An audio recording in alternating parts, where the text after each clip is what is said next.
Welcome. I'm going to talk about the French and Indian War. All right, so the French and Indian War was part of the 9 Years' War that took place between 1754 and 1763.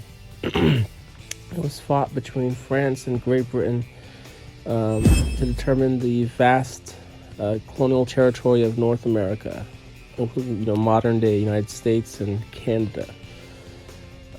The main cause of the French and Indian War was the specific issue of whether the upper Ohio River Valley was part of the British Empire and open for trade and settlement by people from the colonies or people from the French Empire.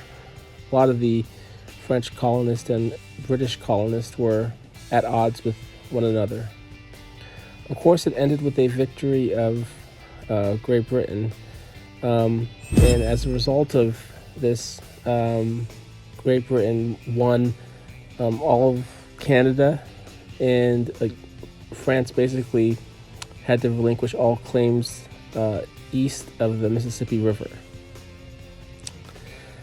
The main conflict of the 9 Years' War was fought in Europe, so the French and Indian War was simply a theater of that.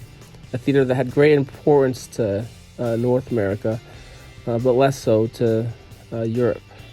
The conflict between the French Empire and the British Empire was inevitable because of the way that the colonists kept exploring and exploiting the different lands and making alliances.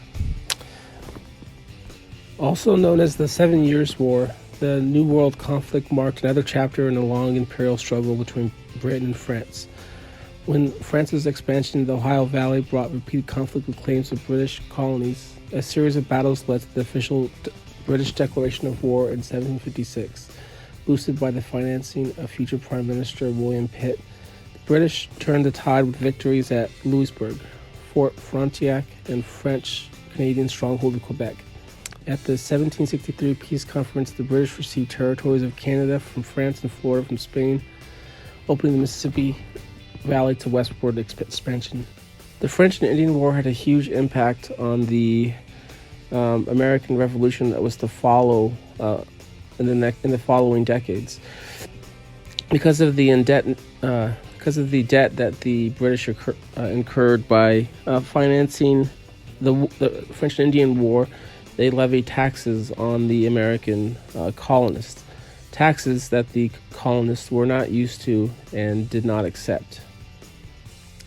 The British also intended to establish bases in the colonies, which made the colonists feel more isolated from the British Parliament and Crown.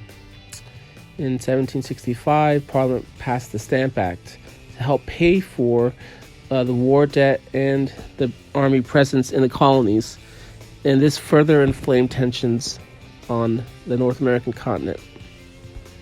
For the British colonists, it seemed that the outcome of the war would make it certain that it would be in British hands. However, the taxes that followed severely undermined loyalty to the crown because of their perceived lack of representation. Thank you for watching. Please like and comment.